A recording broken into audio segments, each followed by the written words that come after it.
Hey all, we are back to show you the full interior of the armoire that is in our kitchen. I purchased this armoire at an antique store close to the small town we live in Texas, and it was half off, so I think I paid about $450 for the armoire. It comes apart in a bunch of pieces, so it came apart, was easy to transport. Most of these do come apart, I think, in 8 or 10 pieces, easy to reassemble. And then our trim carpenter, because we're home builders, was nice enough to come and reinforce everything, because it sounds creaky, but it is pretty stable now. So inside is a collection of blue and white and silver, different things that we've picked up at estate sales or auctions.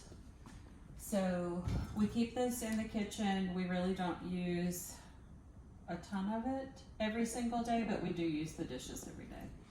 So starting on the top shelf, this was a gift. It's a Christmas Fabergé egg music box that my best friend got me. Can you open it again? Of course.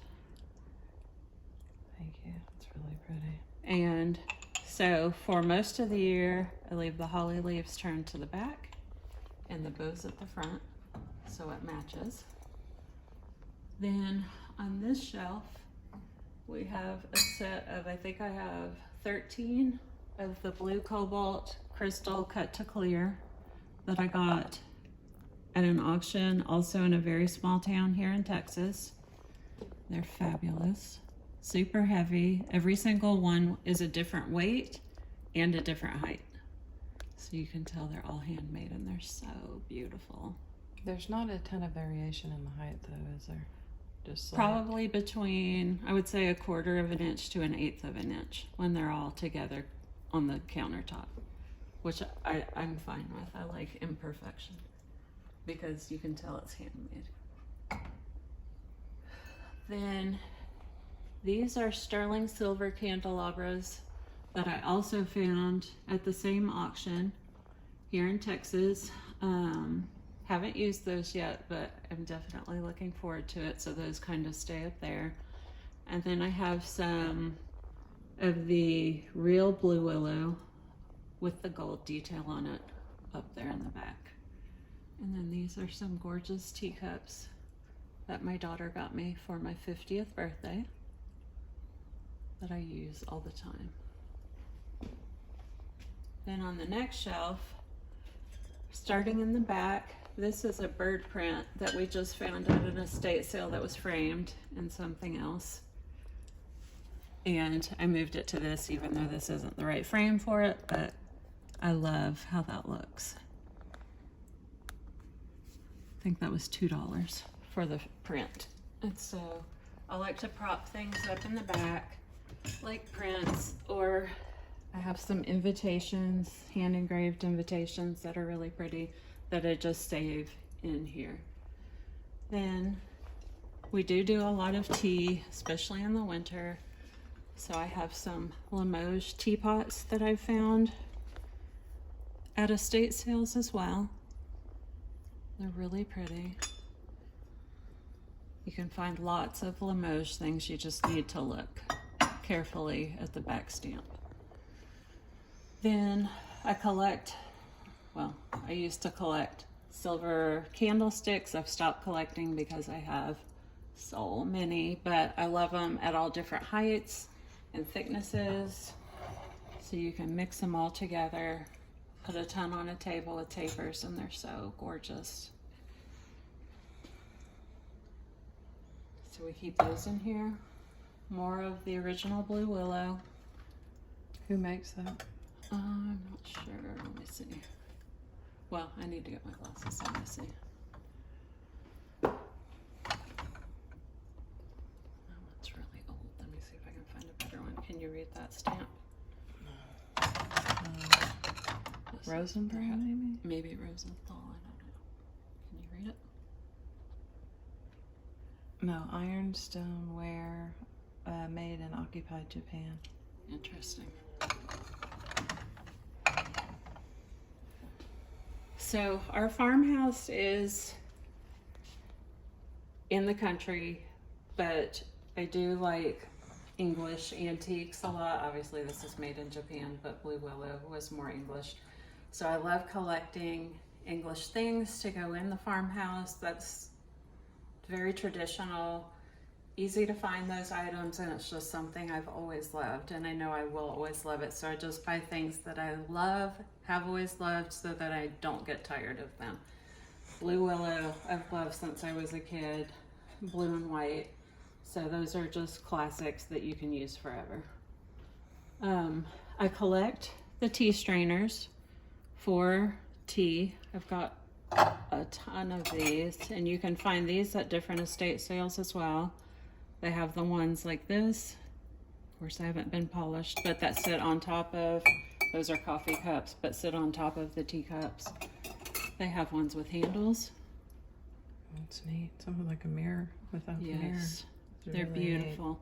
And these you can find at estate sales all the time. You just need to look carefully and know what you're looking at. There's a ton of variations on what they can look like. But it's nice when you have a tea party, everybody can have their own special tea strainer at their place.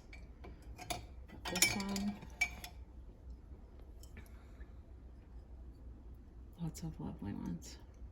So I do collect those, and then I collect these little silver, small silver dishes when I can find them, so that you can set that at each place setting and put the tea strainer on it when you're done. And some of them come with their own tea strainer, but I've only found one that actually had its own tea strainer, which was this one. So that's why I buy the little silver trays or dishes, because you can use that for those. Then I have some etched glasses. These again were from an auction at that small town I was telling you about in Texas. They've got all kinds of country wildlife on them. One of my friends has a whole collection with safari animals on them. That's absolutely beautiful. But I felt like this goes more with my aesthetic here at the farmhouse, because we have deer, we have trees, obviously. Then, as you can see, we have lots of sheep in here. We love sheep, and they're all over our house because we raise Shetland sheep here on our farm. And so that's a theme almost in every room. There's definitely some representation of the sheep. Then these, and actually the sheep though are from Italy, and these are something that were at our mom's house that she had had forever. And I don't know the story behind them. What are they made out of? And I honestly don't even know what they're made out of, but they say Italy on the bottom.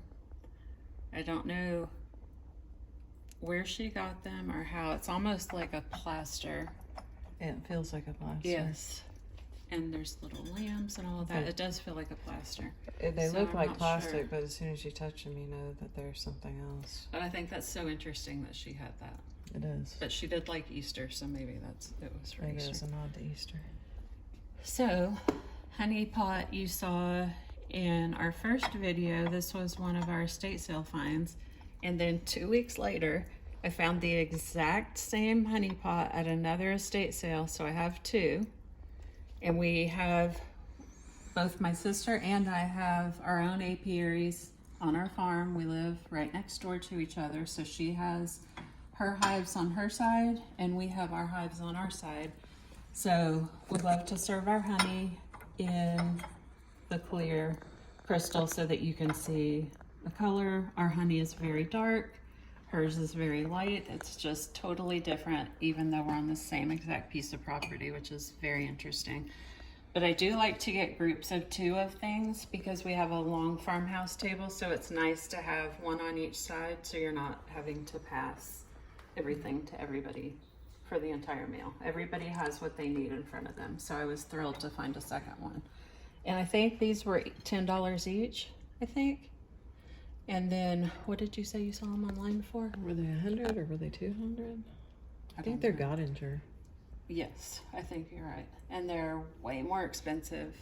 And it's just, I always say, if you can be patient, you'll find everything you're looking for at an estate sale. You just have to be patient. But I had no expectation of ever finding another one that quickly. Next here is again more of the blue and white, but these are spodes. I have a bunch of different spode collections. This is the Italian pattern, but I again love everything English, everything traditional, so this goes perfectly in our house. And as you can see, all the blue and white mixes and matches. You can change the table settings. So we have the Italian, we have, I think further down here, Aesop's Fable is one of them. There's a ton of different patterns. You can find all of these different ones at estate sales. This isn't Aesop's Fable, but I think this one is. Is that? Yes. The blue and collection. And I even buy them with chips in them. I mean, nothing at my house is perfect, and it's not going to stay perfect. I've been a big proponent of chip and dent since I first got married because that's all we could afford, but I love beautiful things, and I still do, and I'm happy to have something that's chipped and dented because I don't have to worry about people messing up. Right, and I think you're Anything in my almost farmhouse. exactly, and you're more inclined to use them if Yes. you're not saving them It's for not that perfect. special occasion. And I don't save. That's why I don't keep things in boxes. That's why everything's out so we can use it. Because And I think another super interesting thing about what you do, which I do not do, is you use your silver flatware every for every single meal. day. And we hand wash it, use it for every meal. I love the way it feels in my mouth, which sounds weird, but silver does feel totally different in your mouth than stainless. It does have antibacterial properties. You just hand wash it, Let it stick it out to dry, and you're good to go.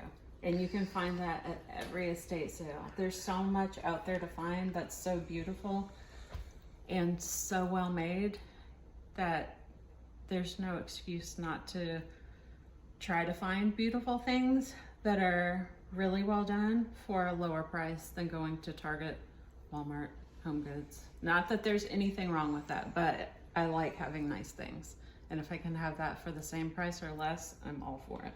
And a lot of times it's significantly less. It is significantly less. So this is a silver tea service. That again, this is sterling that I got on the same auction site as the cut to clear, the etched glasses. You can see it's monogrammed. I'm more than happy to have somebody else's monogram in my house. I just think it's beautiful. Absolutely love it. Heavy sterling, and virtually next to nothing is what I paid for it. So it's a sugar. I've got the creamer. Desperately needs to be polished in the teapot. That's really amazing. And here's another Oh, that's pretty. tea thing. I need to fix this, but I've never been able to use it. But I think that's so cute. But I do need to adjust it. But this is sterling. This is for loose tea again. I can probably adjust it for you. I think that's super sweet. And that's the other neat thing is you find things like this that you don't see anywhere else. I've never seen another one like that. And it's just all very interesting little things that you don't see in everybody else's house. And I love those special little things. Then on our bottom shelf, I just have some little dishes again. You can use these for tea bags, jewelry. That's beautiful. Isn't that pretty? I see these all the time. They're just like reticulated little trays. They've got little feet on the bottom. Sterling silver, $5 probably. more of the, I think it's Zoological series Force Bode, and then the Aesop's Fable. Etched champagne glasses again, estate sale, just really pretty. I have a set of 12 of those, probably $2 each. Beautiful Spode, blue Italian again. This is a picture that you saw in the last video that we found at an estate sale, and this is a French coffee press that my sister gave us for our 30th anniversary in the blue Italian. And it's so gorgeous, and it just makes doing simple things like making your coffee feel so much more delightful. Elegant. This is sterling. I can't remember what they call this. Not bleeding heart, but Flaming heart. it's, That's I don't know incredible. what it is. Yes, I think this is stunning. So I found this at a estate sale that one of the people that is here in Houston that is on Antiques Roadshow all the time. He has some beautiful things, and that was a 50% off day. Then the Greek pattern from Spode. This is one of my favorite patterns in the entire world. Like, that's so gorgeous. And you can find these at estate sales all the time. It's so masculine and so pretty. I think the intricacy of it gives it a little bit of a feminine nod though, you know? Mm-hmm. And then this antique butter dish is something my husband found at an auction sale that we went to. It was totally black. It had not been polished in what looked like ever. It's got hand engraving. It's got a beautiful dairy cow on top. We have dairy cows on the farm, so it was so perfect. And then the lid comes off. You put your butter in here, and then ice in the bottom to keep your butter cold. And I love this so much because there's one just like it on the cover of my Downton Abbey cookbook in the bottom left-hand corner, and I'd never seen that before. And I thought that was so charming, and we found one. And I think this was maybe $15. And then it just polished up. Right now it looks a little bit more tarnished. It could use a polish again, but don't hesitate to buy something that's black as night and take it home and polish it. Is that silver plated? This is silver plate. It So would be a fortune. when I was asking you the other day, like, how can you tell when something's black if the silver plating has an issue? You can usually tell because you can see copper coming through. Even if it's black, I'm trying to find a piece.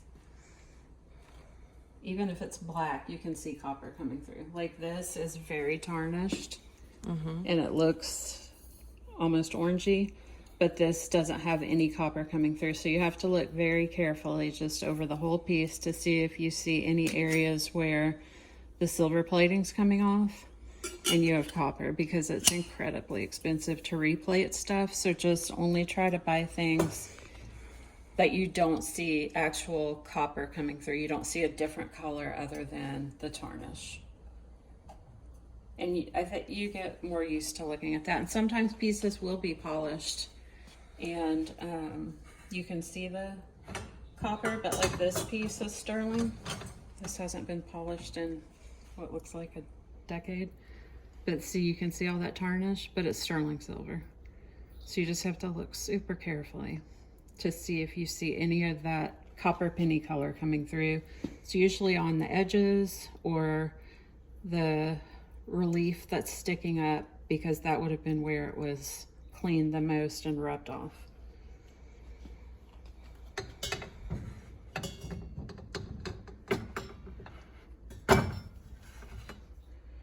So, like I said, I like to keep little invitations or different things. That's a happy birthday card from my family for my 50th birthday. Just different things that match the color, but that have happy memories for me, or that I think are beautiful.